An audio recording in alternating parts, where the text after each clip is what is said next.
होने वाली है, क्योंकि इस वीडियो में हम बात करने वाले हैं फ्री फायर के सेटिंग्स के बारे में। तो देखो यार, सबसे पहले तो सेटिंग्स हमारे लिए काफी इंपॉर्टेंट है, रियल लाइफ में भी और गेम में भी। और खासकर जब भी आप फ्री फायर के सेटिंग के बारे में बात करते हो ना, तो ये काफी ज्यादा मैटर करती है, क्योंकि हर एक छोटी से छोटी जो सेटिंग होती है ना, वो आपके गेम प्ले के लिए काफी ज्यादा मायने रखती है। और आपको पता होना चाहिए कि जब भी आप खेलते हो तो आपको कौन सा सेटिंग ऑन करके रखना है और आपको किस सेटिंग पे खेलना है। तो भाई लोग, इसलिए आपको सेटिंग्स के बारे में जानना बहुत ही जरूरी है। और यहाँ पे अगर आप सही सेटिंग पे खेलते हो ना, तो आपका गेम प्ले बहुत ही ज्यादा इंप्रूव हो जाएगा। तो भाई लोग, बने रहना मेरे साथ इस वीडियो के अंत तक। तो चलिए वीडियो शुरू करते हैं छोटे से इंट्रो के बाद।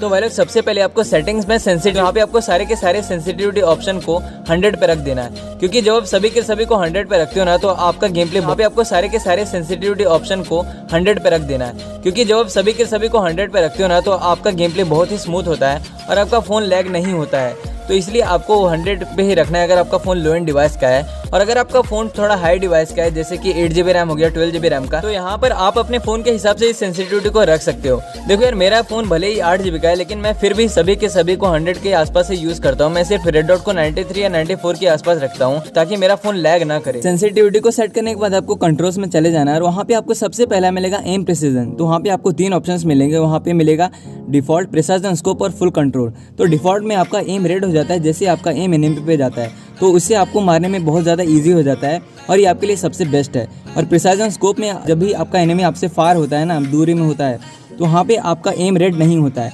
और फुल कंट्रोल में आपका एम कहीं पे भी रेड नहीं होता है, तो इसलिए सबसे ज़्यादा इजी है डिफ़ॉल्ट। मैं रेकमेंड करूँगा कि आप इसी डिफ़ॉल्ट एम पे खेलो, जिससे कि आप एनिमी को बहुत ईजिली मार सको। और उसके नीचे आपको मिलता है लेफ्ट फायर बटन। तो यहाँ पे देखो 2 ऑप्शंस मिलते हैं यहाँ पे, ऑलवेज और स्कोप ओनली। तो अगर आप स्कोप ओनली पे रखते हो, तो जब भी आप स्कोप ओपन करते हो ना, तो आपका लेफ्ट फायर बटन ऑन होता है। और इसमें आपको थोड़ा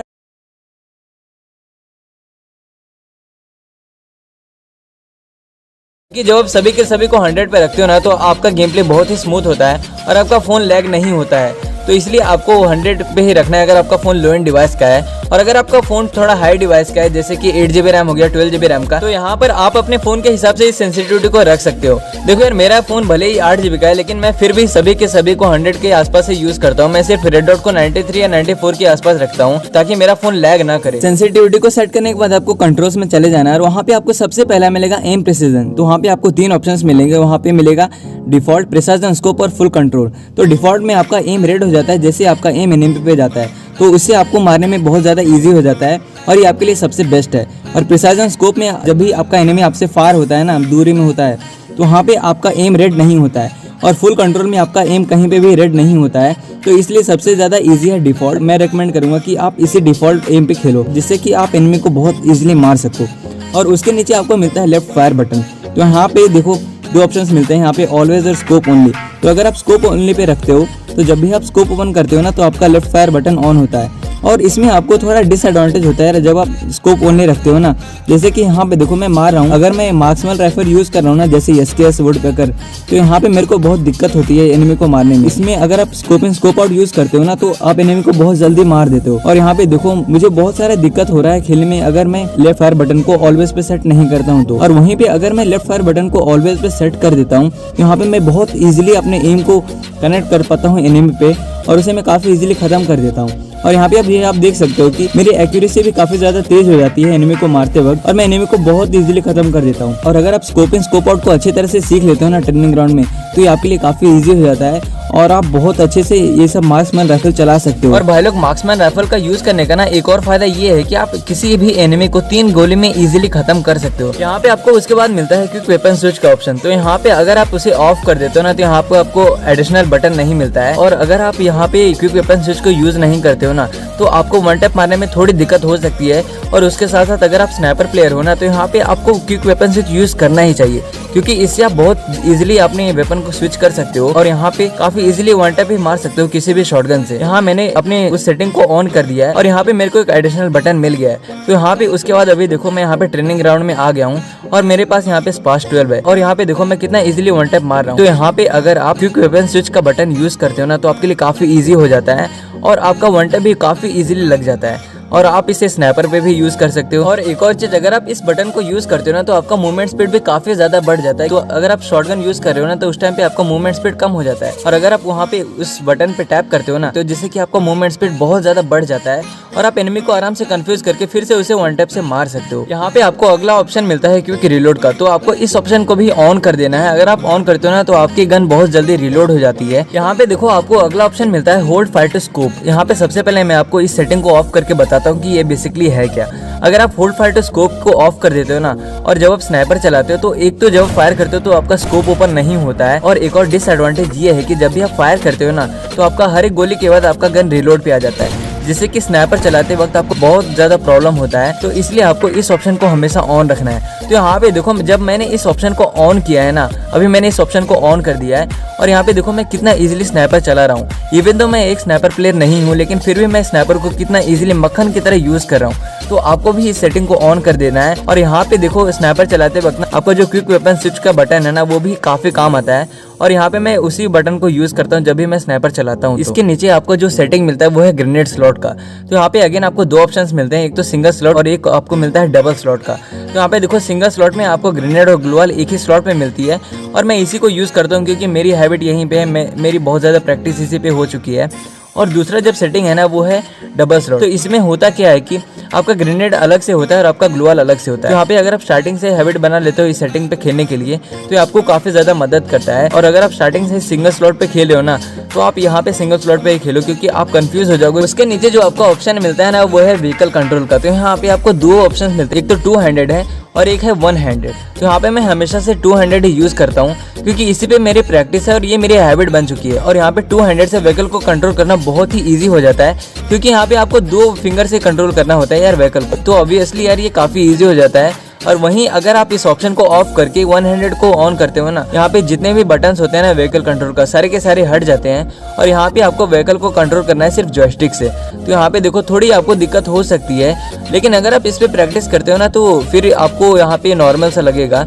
अभी देखो मेरी प्रैक्टिस नहीं है इसलिए मैं यहाँ पे 2 हैंडेड से ही हमेशा खेलता हूँ और यहाँ पे 1 हैंडेड से थोड़ा ज़्यादा इधर उधर हो जाता है, तो इसलिए यहाँ पे व्हीकल को कंट्रोल करने में थोड़ी ज़्यादा तकलीफ हो जाती है। इसके नीचे जो आपको सेटिंग मिलता है ना वो है ऑटो पैराशूट का। तो इसमें सबसे पहले जब आप इस ऑप्शन को ऑफ कर देते हो ना तो जब भी आप यहाँ पे इजेक्ट करते हो तो आपका जो एक्सेलरेट का बटन होता है ना वो ऑटोमेटिकली यहाँ पे ऑन नहीं होता है, इसके लिए आपको ऑन करना पड़ता है। यहाँ पे आपको थोड़ा डिसएडवांटेज मिल जाता है क्योंकि अगर आप इसे भूल जाते हो ना एक्सेलरेट करना तो आपको लैंडिंग करने में ज़्यादा दिक्कत हो सकती है, आप वहाँ पे जल्दी लैंडिंग नहीं कर सकते हो। और वहीं अगर आप इस ऑप्शन को ऑन कर देते हो ना तो आपका पहले से ही जो पैराशूट होता है ना वो एक्सेलरेट हो जाता है, जिससे कि आप काफी इजीली एनिमी से पहले भी यहाँ पे लैंड कर सकते हो। यहाँ पे उसके बाद जो आपका कंट्रोल मिलता है ना वो है रन मोड का। तो यहाँ पे अगेन आपको 2 सेटिंग्स मिलते हैं, एक तो क्लासिक का मिलता है, एक ड्रैग का मिलता है। तो क्लासिक में आपका नॉर्मल होता है, आपका एक बटन मिलता है रनिंग के लिए एडिशनल वाला, तो जिसे आप टैप करते हो तो आप रनिंग करने लगते हो। और वहीं अगर आप इस ऑप्शन को चेंज करके यहाँ पे ड्रैग पे क्लिक करते हो ना तो यहाँ पे आपका अगेन रनिंग का ऑप्शन हट जाता है और यहाँ पे आपको रन करना होता है जॉयस्टिक से। तो जब आप जॉयस्टिक को पूरा ऊपर की तरफ खींचते हो ना तो आपका रनिंग का बटन इनेबल हो जाता है। तो यहाँ पे आपको स्टार्टिंग में थोड़ी प्रॉब्लम्स हो सकती है क्योंकि यहाँ पे आपका प्रैक्टिस नहीं होता है। और यहाँ पे एक और डिसएडवांटेज ये होता है कि जब आप क्रॉच करके किसी के ऊपर फायर करते हो ना, यानी कि जब आप किसी के ऊपर बैठ करके फायर करते हो तो यहाँ पे अगर आप अपने जॉयस्टिक को आगे बढ़ाते हो ना तो यहाँ पे आप रन करने लगते हो, जिससे कि आप एनिमी के ऊपर फायर न कर पाओगे इजीली। तो इसलिए आपको यहाँ पे रनिंग का बटन ही यूज करना है। अब देखो उसके बाद जो आपका कंट्रोल मिलता है ना वो है इन गेम टिप्स का। तो यहाँ पे अगेन आपको 2 ऑप्शन मिलते हैं, एक तो डिफॉल्ट का मिलता है और एक और सिंप्लीफाइड का मिलता है। तो यहाँ पे अभी मैंने अपने ऑप्शन को डिफॉल्ट पे रखा है और जब आप यहाँ पे डिफॉल्ट पे रखते हैं ना तो आप यहाँ पे ऑब्जर्व करना, यहाँ लिखा है सेफ जोन में अपीयर इन कुछ सेकंड्स बता रहा है, कुछ मिनट कुछ सेकंड। वहीं अगर आप उस ऑप्शन को सिंप्लीफाइड पे रखते हो ना तो यहाँ पे देखो आपका जो ऑप्शन है वो ऊपर आ जाता है और वहाँ पे सिर्फ आपको एक साइन मिलता है और वहाँ पे आपको दिखाता है कि यहाँ पे आपका सेफ जोन जो है ना वो इस टाइम पे अपीयर होने वाला है। और अभी देखो उसके बाद जो ऑप्शन मिलता है ना वो है किल नोटिफिकेशन का। तो यहाँ पे अगेन आपको 2 ऑप्शन मिलेंगे, एक तो क्लासिक का, एक सिंप्लीफाइड का। तो यहाँ पे आपको हमेशा से क्लासिक में रखना है क्योंकि क्लासिक वाला जो किल नोटिफिकेशन आता है ना वो काफी अच्छा लगता है देखने में, अभी आप देख सकते हो। यहाँ नेक्स्ट ऑप्शन आपको मिलता है डैमेज इंडिकेटर का। तो यहाँ पे अगेन आपको क्लासिक ही रखना है क्योंकि क्लासिक वाला जो डैमेज इंडिकेटर है ना वो देखने में काफी अच्छा लगता है। और उसके नीचे आपको मिलता है ऑटो स्विच गन। तो तो इसको भी आपको ऑन ही रखना है, क्योंकि जब आपका एमो खत्म हो जाता है ना गन्स की, तो यहाँ पे अगर आपका एमो खत्म हो जाता है तो ऑटोमेटिकली आपका गन स्विच हो जाता है और आपके पास एक दूसरा गन आ जाता है। और उसके बाद जो ऑप्शन आता है ना वो है विजुअल इफेक्ट्स का। तो ये देखो काफी इंपॉर्टेंट ऑप्शन है, बहुत सारे लोग इसमें गलती करते हैं। और यहाँ पे देखो जैसे मैंने इसे क्लासिक रखा है ना, तो मेरे को जब भी जोन से डैमेज मिलता है ना, यहाँ पे देखो स्क्रीन पे मेरे को लाल धब्बा मिल जाता है, यानी कि रेड ब्लड मिलता है। और यहाँ पे अगर मैं इसे डार्क रखता हूँ तो मेरे स्क्रीन पे यहाँ पे काला काला आता है। तो ये जो मेरे को डैमेज मिल रहा है ना, ये मेरे स्क्रीन को काफी ब्लॉक कर देता है बहुत ज्यादा।